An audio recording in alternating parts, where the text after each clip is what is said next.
figuring things out. I think things have been a bit too accessible to us that it loses its mystery, it loses its sensuality as a society, that we have become so comfortable with having it all figured out by a certain time and continuously labeling things and consuming them fully without allowing them to fully blossom.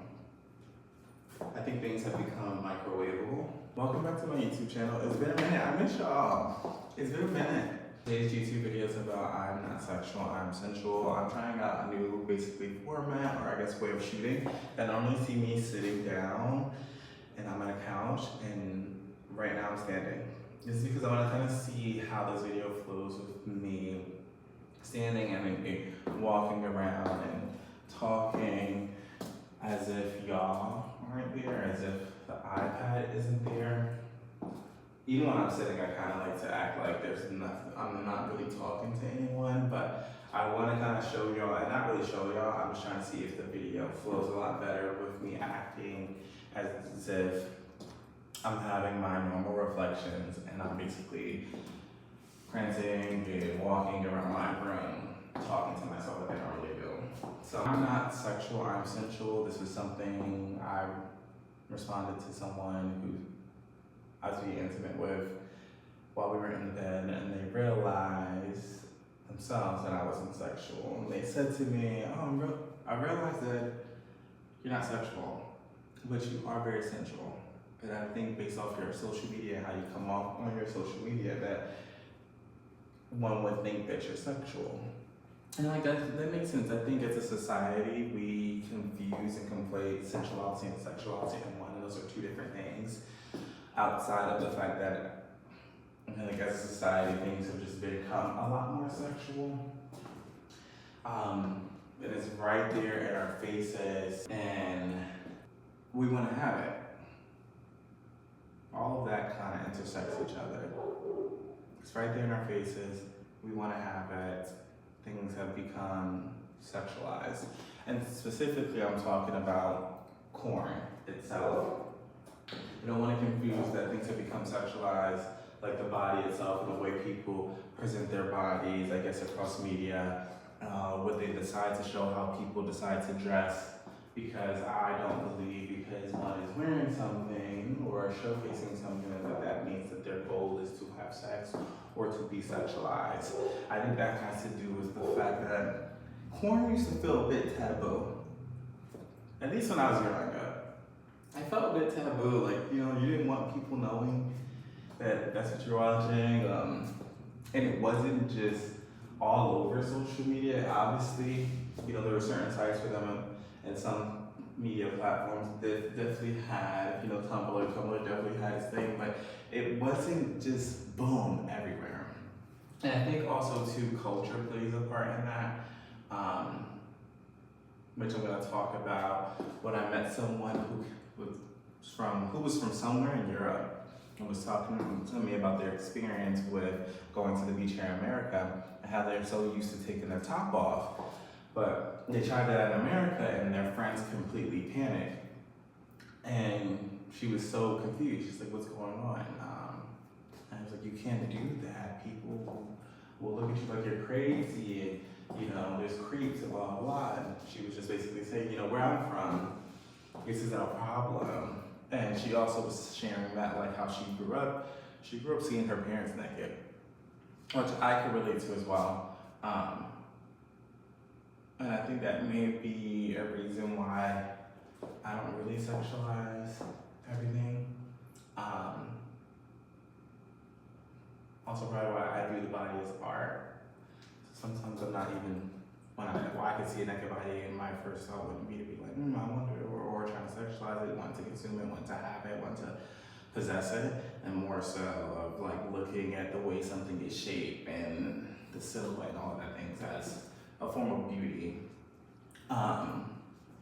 So yeah, anyhow, I was having a conversation with someone that I was intimate with, and they said that, and it sparked this writing piece that I have uploaded on my Substack as I'm not sexual, I'm sensual. And it pretty much explores that topic itself along with eroticism and mystery and the art of finding things out, and the visualization of sex, and how it's just across the media platforms and it's right in our faces. And I think that's the reason why, because everything's just boom and it's out there, and there's nothing alluring us to want to further explore it, I guess, a bit more or know more about it. It's just right there that we can have it, that even when it comes to talking to people, you know, this is why I don't like being on any sort of apps. I feel like we're now in a time where the use of them used to be, for me, to actually form connections, whereas now it's just like people use them to have sex. And how even people go about talking to people nowadays, even on Instagram. You don't even have to be on an app, you can be on Instagram. And even sometimes in public, it's like we lost the art of finding out and figuring things out and taking the journey, because not all the time is it long, but being clear about your desires, being truthful about them without being almost tasteless. And I think that's where it lacks taste. With how people are very direct with their desires, just like, come on, I want to do this.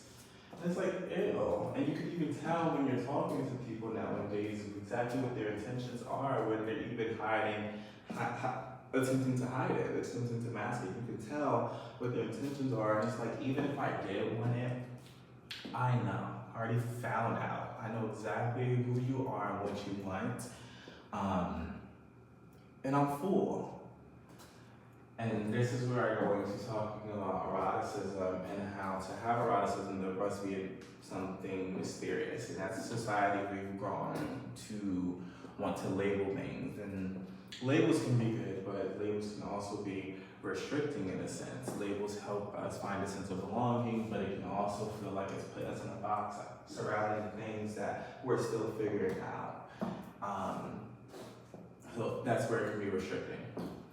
And then when you find something new about the thing that you thought you figured out, it feels like you've lost your footing. So then it can be a bit unstable. So yeah, eroticism needs mystery. That mystery kind of lives in the pool of imagination.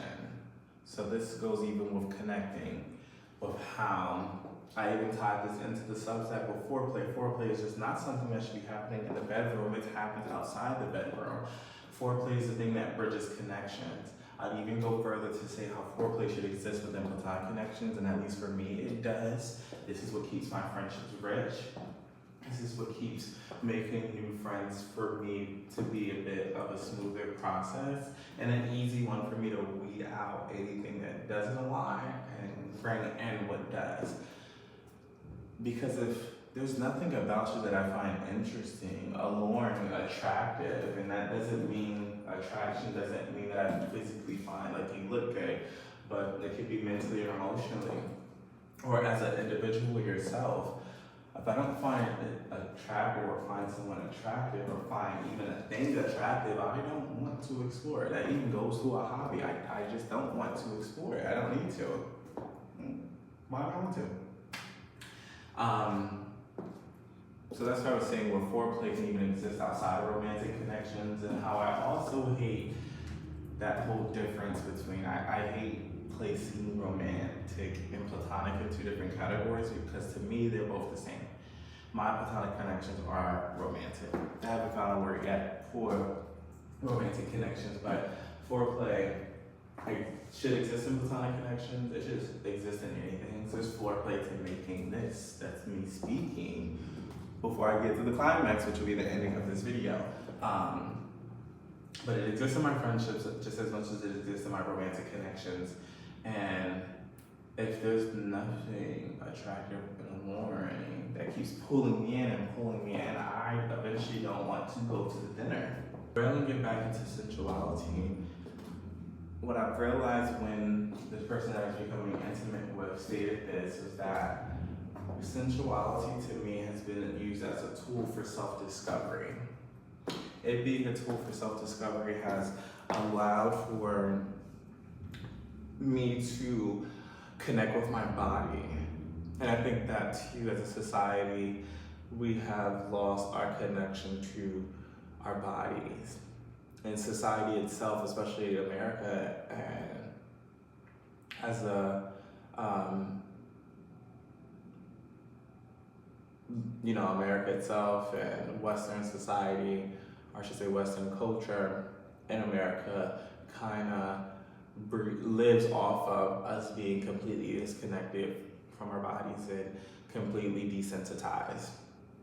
Think of all like how, even like with the use of social media, how we can just see people dying left and right, and atrocities and happening across the world. It desensitizes us.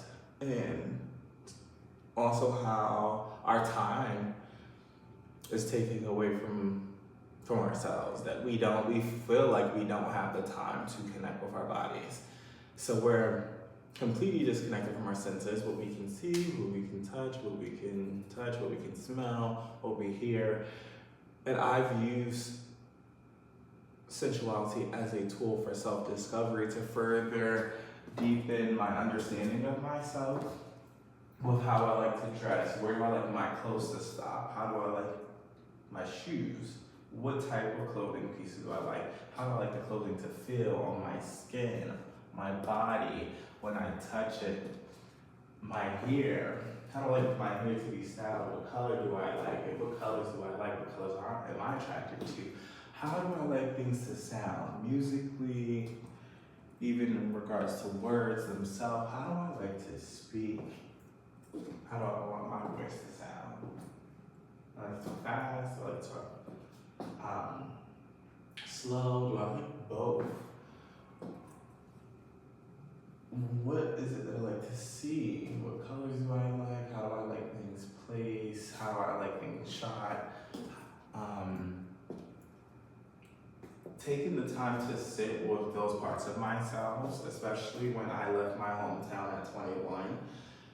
And this goes into my Etsy. If you don't know, if you're new here, I dropped a book called The Unbecoming. It's a digital ebook that's in my Etsy store. You can access it through the link in this video. I'm gonna place that there, but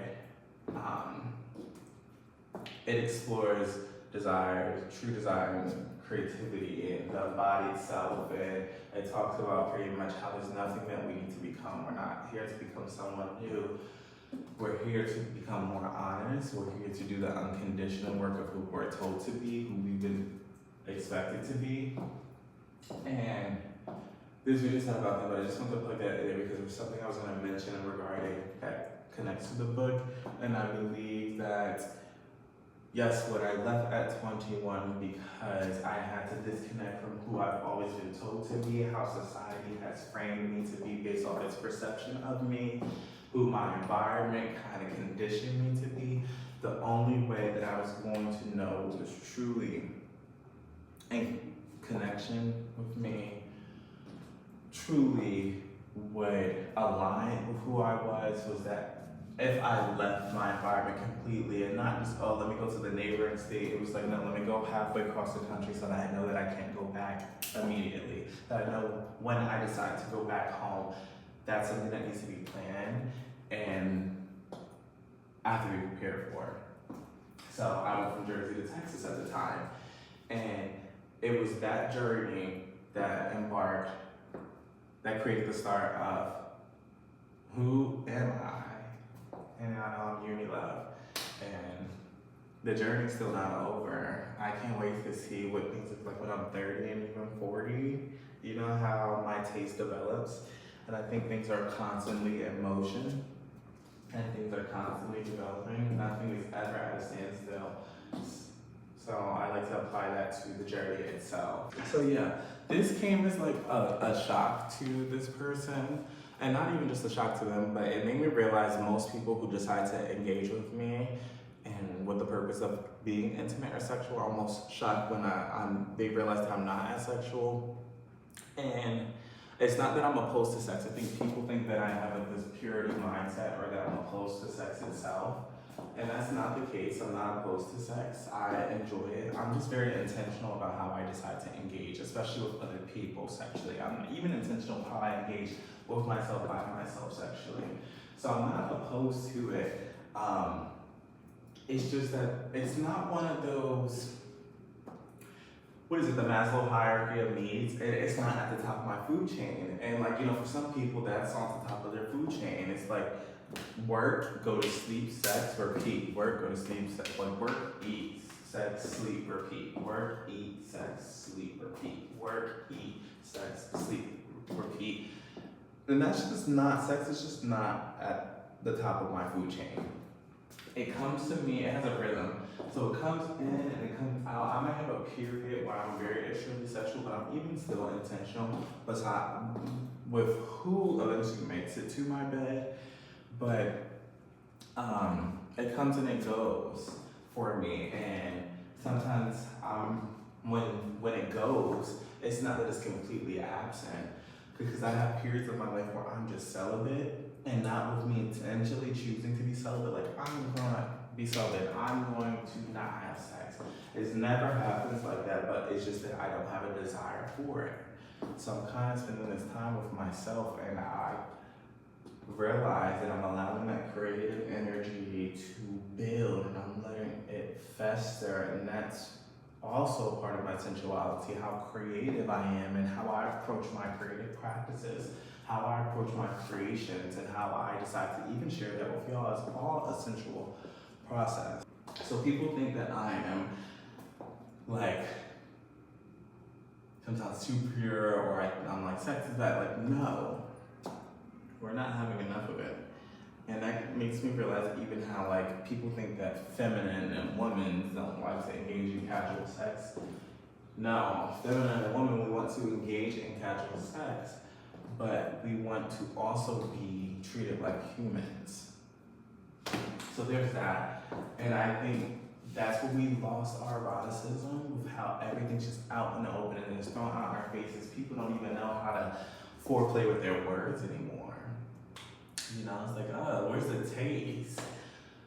And that's why I feel like people are always thinking that I'm sexual, and even the person I was intimate with, because it's not just even my physicality, it's how I choose my words and the way that I'm speaking, how I'm even speaking out. It is how I move on the dance floor like no one is watching. And I don't care. Someone is watching. But right now, it's like, it's me and the dance floor. And I think it's how immensely connected and rooted I am in my present moments. It's the way that I put my clothes on and how I dress that people are attracted to. It's how my words sound to someone's ear. It's the tattoos and the piercings that I've allowed to adorn my body. And without knowing me fully, that has already got people hooked, and it hooks people in.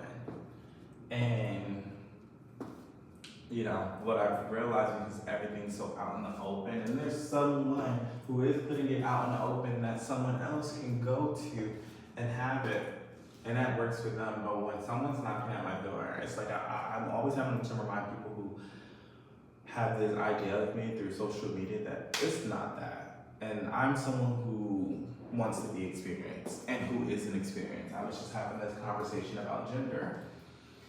And I wrote a writing piece about gender, how gender to me, I was just pretty much saying how for me to explain my gender to someone else will be completely different to how I perceive my gender alone. But nonetheless, that led to me writing a piece about how I'm an experience. I'm an aura. I'm an energy. And the more you stick around, the more you'll understand me. And that's always something that I end up saying to people, specifically new people, or when someone, like, I had someone who I was connecting with out of the country. It was like, what's the best way of like connecting with you? And I'm like, really? Sticking around. You stick around, you'll understand me more. It'll be the best way that you can connect with me. But yes, the more you stick around, the more you'll understand. And this body, I'm of this body, but I'm also aware that I'm here in this 3-day reality. But this vessel is nothing but a tool to be expressed through. Going back to that, everything is on this repeat for people with like, it's work, it's eat, it's sex, it's sleep, and that becomes a cycle. And I think what I've realized too is that people aren't curating eroticism in their own lives.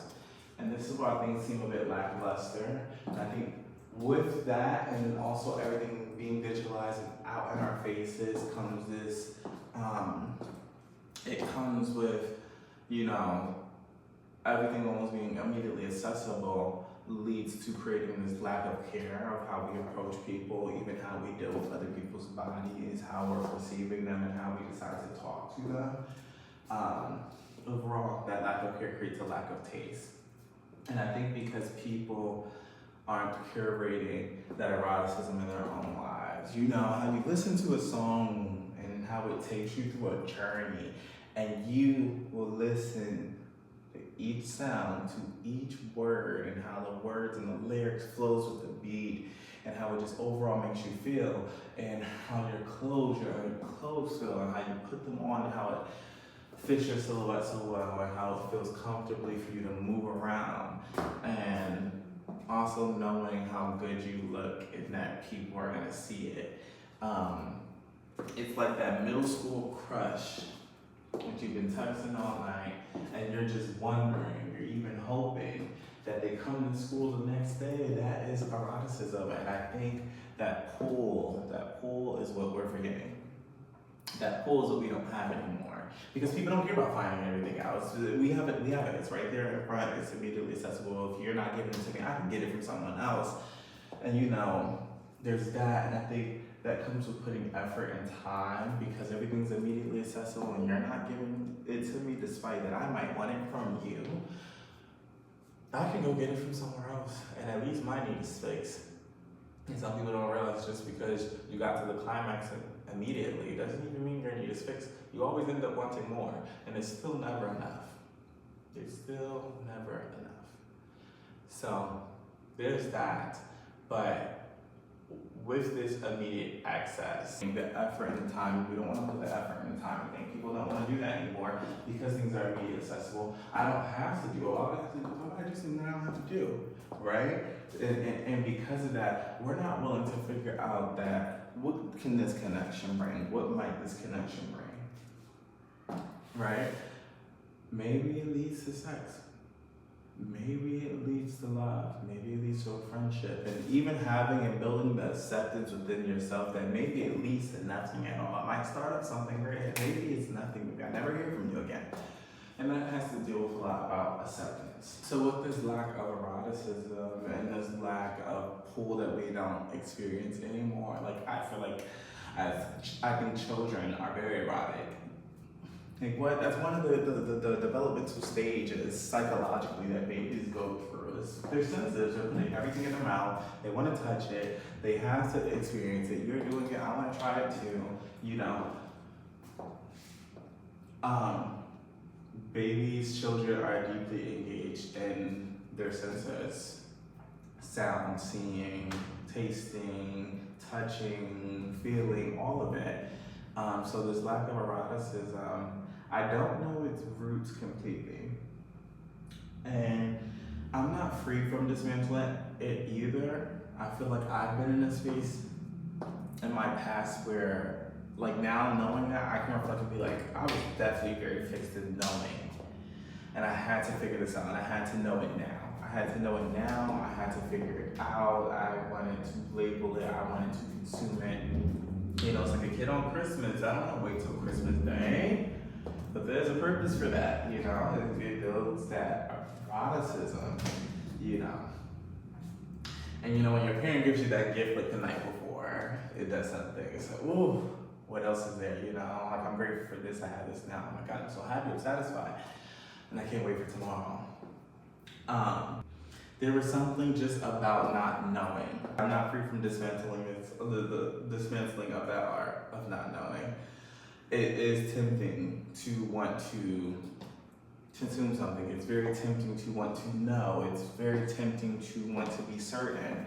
And I know there has been a shift, and I don't know its roots of whether it's the digital era we're in, it's whether how we've been told that the pace of our lives should go. I don't know if it's the lust of our society, how impatient we are within our society, the lack of effort specifically we put into connecting with people in our society, how accessible things have become. I don't know. I don't know the reason behind why things are the way that they are. I just know this is what I think. And this is how I feel. And it's all sparked from that conversation I had with the person that I was intimate with. It goes into how I've just noticed in the way people speak to other people. We're talking without a lack of consideration, a lack of intentionality. We're just saying whatever is honestly coming to our minds. We're in the sense that it lacks taste, and we're assuming things and making assumptions without asking the questions, and we're creating expectations around people without even truly understanding who they are that you can be expecting that from. And that's why knowing can sometimes be a trap, or wanting to know something can be a trap, especially in relation to other people. You start creating that expectation around it, you think you've gotten it fully, you think you don't grasp it, you start creating that expectation, and then whatever that expectation is based on shows you something different. It's like, hold on, you're going off script. And that creates conflict and chaos within itself. Yeah, and I think that's it. I think we've lost the art of finding out. I'm constantly seeking to fail. I'm constantly seeking to feel through my experiences. And that's why I'm so sensual.